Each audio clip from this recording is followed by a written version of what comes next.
حضرات دلکار، میں اور آپ سب معززین محترم سعادت امین صاحب کی بیٹی اور بڑے درینا دوست، بڑی شفقت کرنے والے صابر صاحب کی بھتیجی کہ اصال ثواب کی محفل پاک میں تشریف لائے ہیں۔ دعا ہے کہ اللہ ہمارا آ جانا اس بیٹی کی حق میں قبول فرما کے اسے جنت الفردوس میں اعلیٰ مقام عطا فرمائے۔ نحن اقرب الیہ من حبل الورید، اللہ شاہ رب سے بھی زیادہ نزدیک ہے بندے کے۔ اللہ ہر لمحہ ہر گھڑی دیکھ رہا ہے، اپنے بندوں کو دیکھتا ہے اللہ۔ ہم لوگوں نے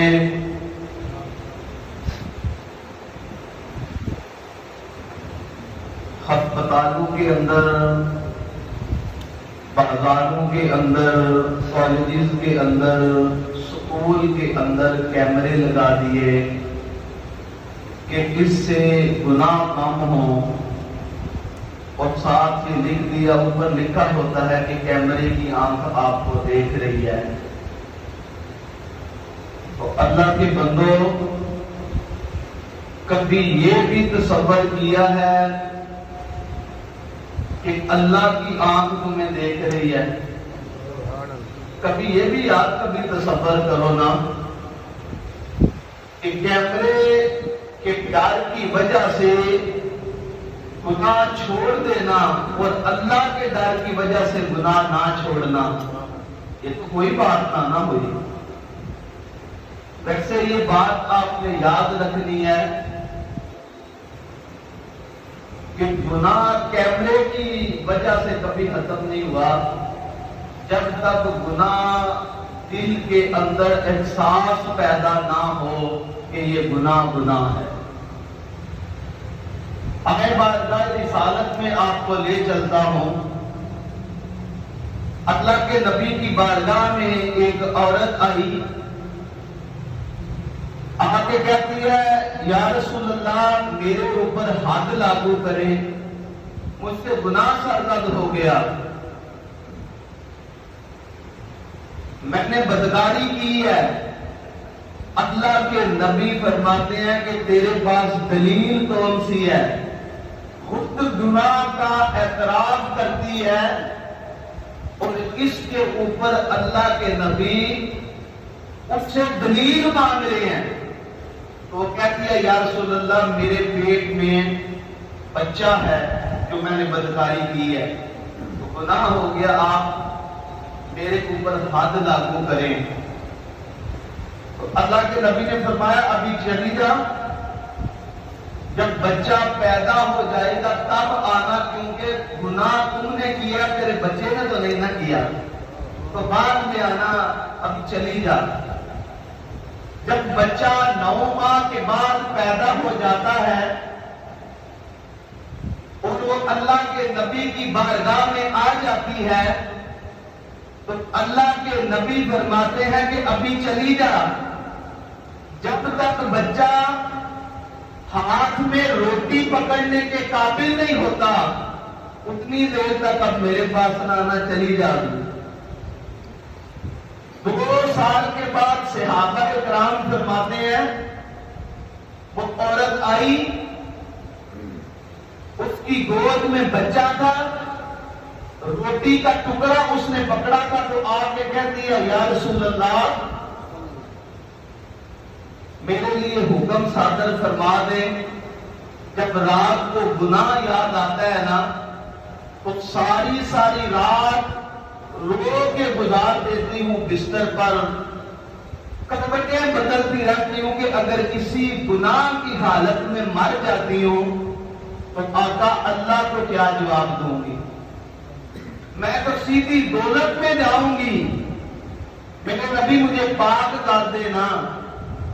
میرے اوپر کرم فرما دیں، مجھے پاک کر دیں۔ اللہ کے نبی نے، یہ ہوتا ہے گناہ کا احساس۔ اور دوستو ہم اتنے گناہ لیے اپنے دامن میں، بڑے مطمئن زندگی بسر کر رہے ہیں، اور گناہ کو گناہ کبھی سمجھا ہی نہیں کہ یہ گناہ ہے۔ آپ تجارتی مذاکر میں دیکھ لیں، آپ بازاروں میں دیکھ لیں، جہاں دیکھیں مذاق پہ ہم نے کبھی گالی کو گناہ سمجھا؟ ایک دوسرے کو کاروباری معاملات میں ایسے ہی ہم گالی دے دیتے ہیں۔ سنو، اللہ کے رسول نے فرمایا کہ جس نے مومن کو اعلان گالی دی ہے، اس نے کھلی اللہ کی نافرمانی کی ہے۔ جس نے کسی مسلمان کو گالی دی، ہم نے جھوٹ کو جھوٹ سمجھا، ہم نے غیبت کو غیبت سمجھا، ہم نے گناہ کو گناہ تصور ہی نہیں کیا، اور اپنے مطمئن زندگی بسر کر رہے ہیں اتنے گناہوں کے باوجود۔ اللہ کے نبی نے ایسا ماحول بنایا، ایسی سوچ پیدا کی، ایسا احساس پیدا کیا کہ وہ اپنے آپ کو گناہ کے بعد ملامت کر رہی ہے، بے چین ہے، بے قرار ہے۔ یا رسول اللہ مجھے پاک کر دیں۔ تو اللہ کے نبی نے صحابہ کو کہا کہ اسے سنسار کر دو۔ مسئلہ یاد رکھنا ہے کہ شادی شدہ ہونے کے باوجود اگر کوئی بندہ بدکاری کرتا ہے تو اسلام نے اس کی سزا جو دی ہے وہ ہے سنسار کرنا، زمین پہ گاڑ کر اسے پتھر مار مار کے قتل کر دیا جائے۔ یہ اسلام کی مقرر کردہ سزا ہے شادی شدہ ہونے کے باوجود جو بندہ گناہ کرتا ہے۔ اور دوستو اللہ کے رسول نے صحابہ کو کہا کہ اسے سنسار کیا جائے۔ صحابہ کہتے ہیں جب اس عورت کو پتھر لگ رہے تھے تو اللہ کے رسول اپنے حجرے میں بے چینی کے ساتھ، بے قراری کے ساتھ کبھی ادھر ٹہل رہے تھے، کبھی ادھر جا رہے تھے، کبھی ادھر آ رہے تھے، تو بے اضطرابی تھی چہرے پر۔ ہے تو حضور کی امت ہی نا، ہے تو حضور کی امت ہی نا۔ صحابہ کہتے ہیں حضور پریشان تھے، سزا اسے دی جا رہی تھی۔ تھوڑی دیر کے بعد صحابہ اکرام آئے اور کہتے ہیں یا رسول اللہ عورت مر گئی ہے۔ ایک صحابی کی ڈیوٹی لگائی کہ یہ بچہ اس کی پرورش تو نہیں کرنی ہے، تعلیم کا بندوبست کرنا ہے۔ اللہ کے نبی نے فرمایا اس کے کفن کا بندوبست کرو، اس کے غسل کا بندوبست کرو۔ جب کفن اور غسل کا بندوبست ہو جائے مجھے بلا لینا، میں خود محمد آ کے اس عورت کا جنازہ پڑھاؤں گا، خود جنازہ پڑھاؤں گا۔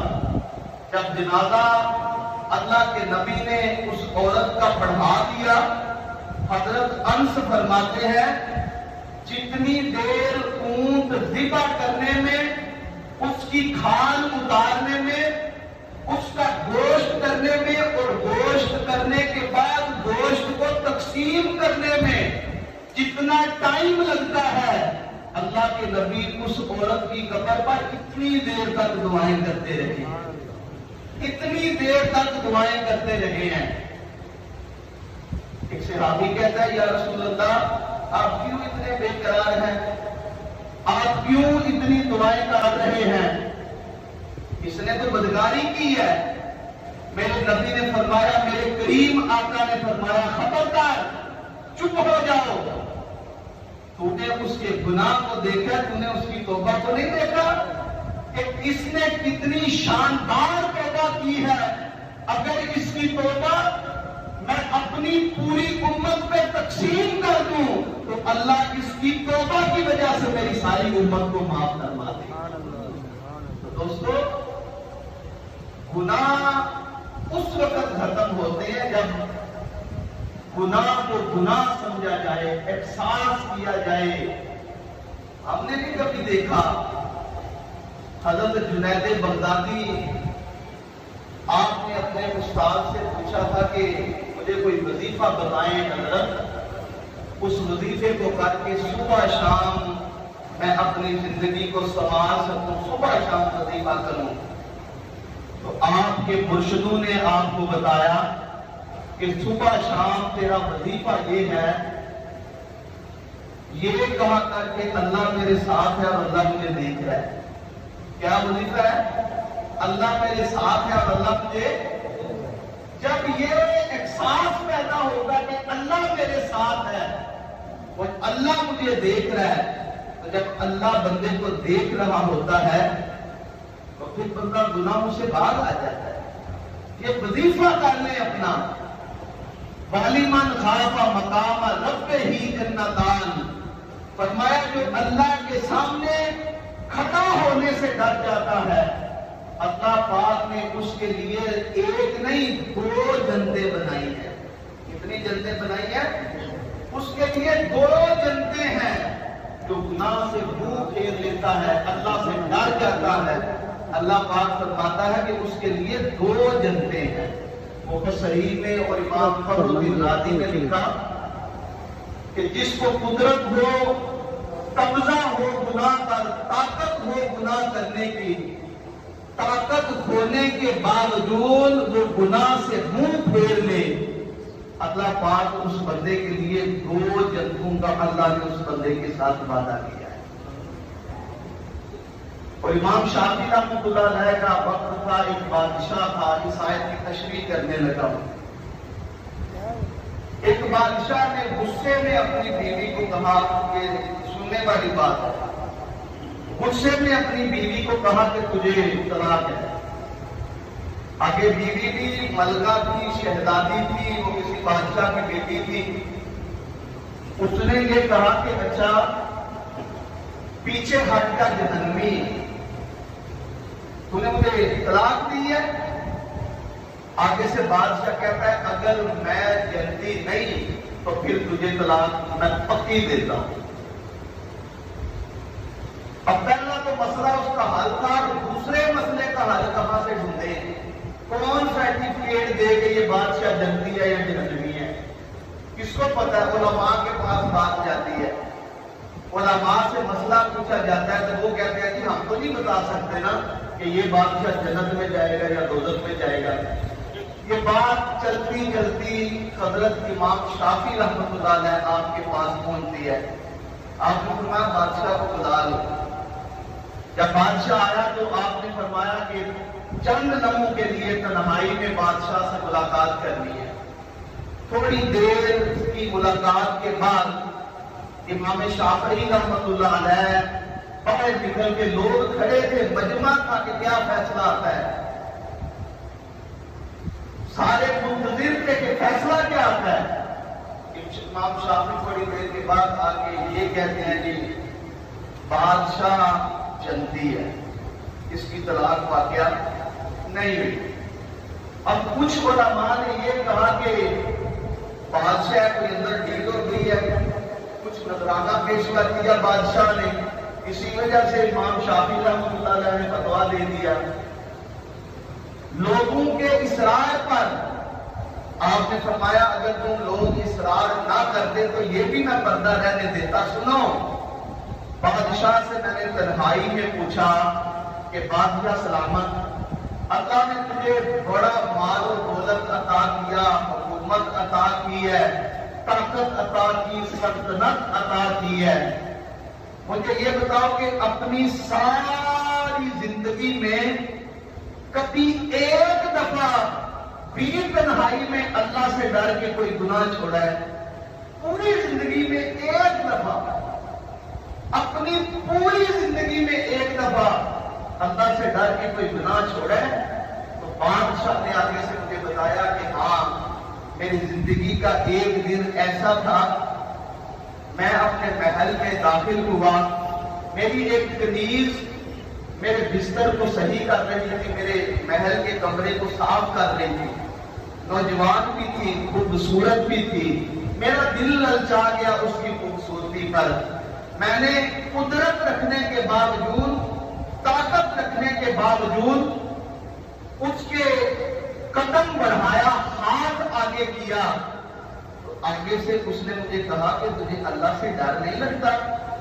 تو تو میں نے اس بات پر کہ اللہ مجھے دیکھ رہا ہے، اس بات پر اس نے کہا تجھے اللہ سے ڈر نہیں لگتا؟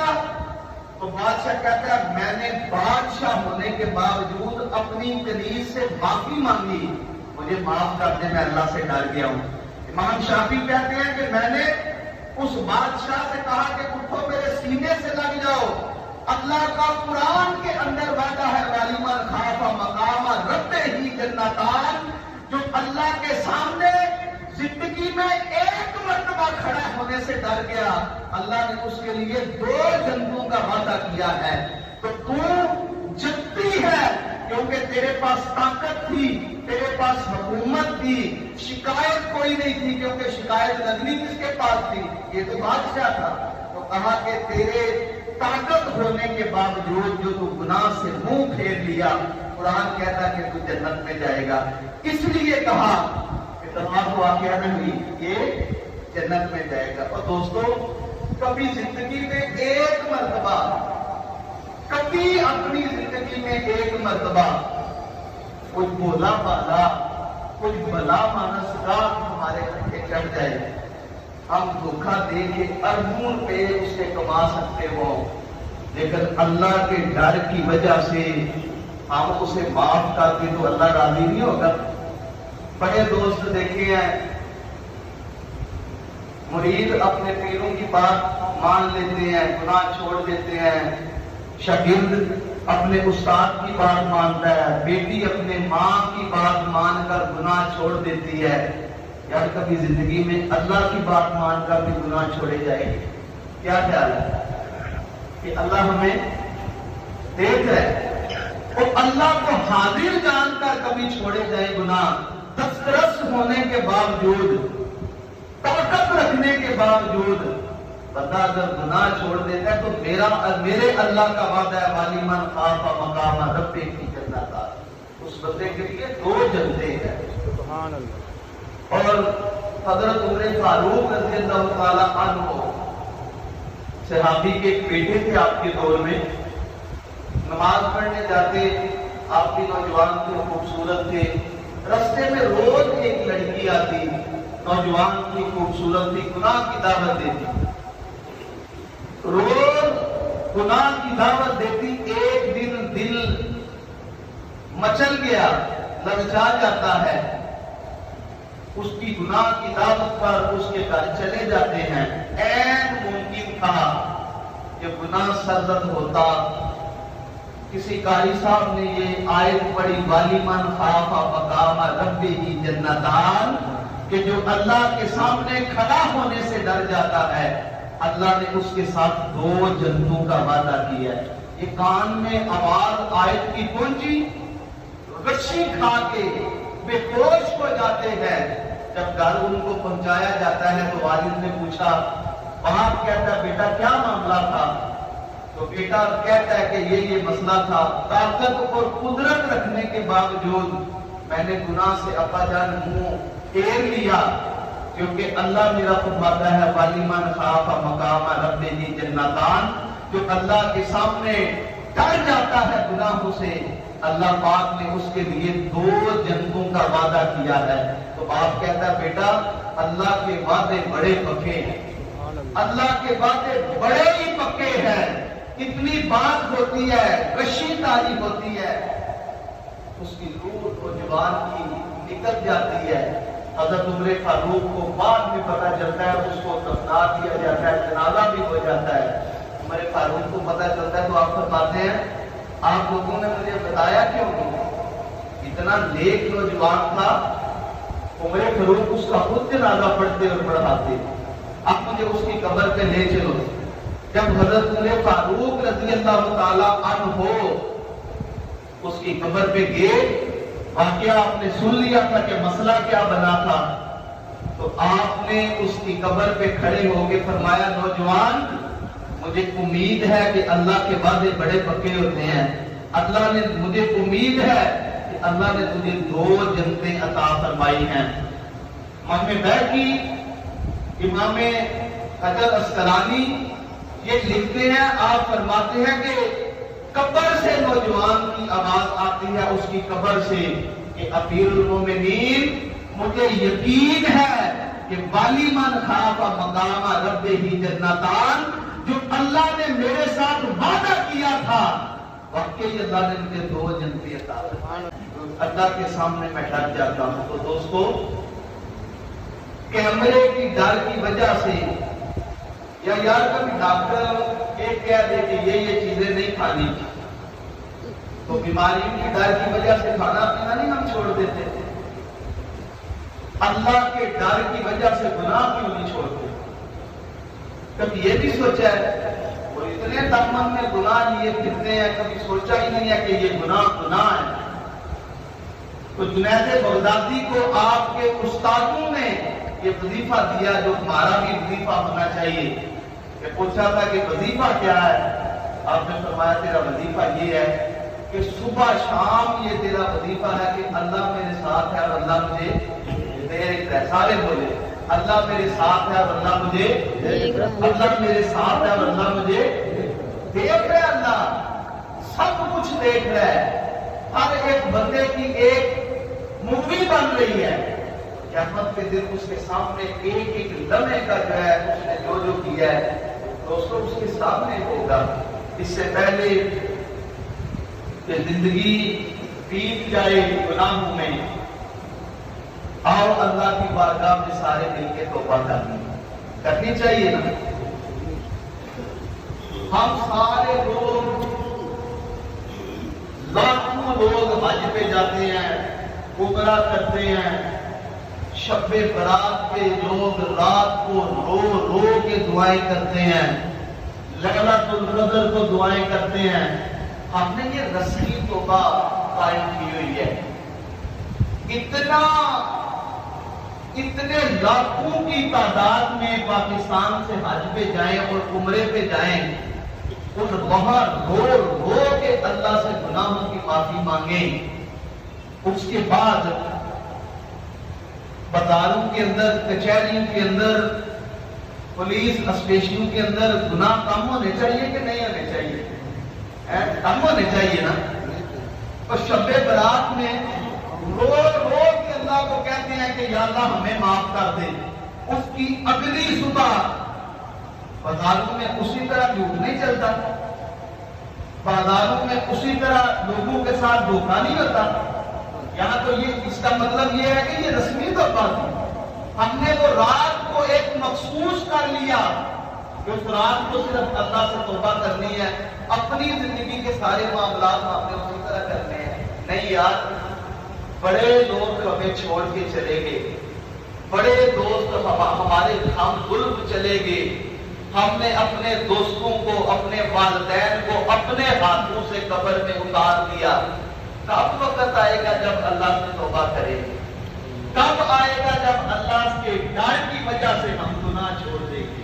لہذا میری التماس ہے کہ ارادہ کر کے اٹھے کہ اللہ ہمارے پچھلے سارے گناہ معاف فرما دے، اور ہم توبہ کرتے ہیں اور آئندہ ہم جھوٹ سے ہماری زبان پاک ہوگی، غیبت سے ہمارے کان پاک ہوگے، ہماری زندگی صاف شفاف کب گزارے گی؟ ہم نے یہ ارادہ کرنا ہے۔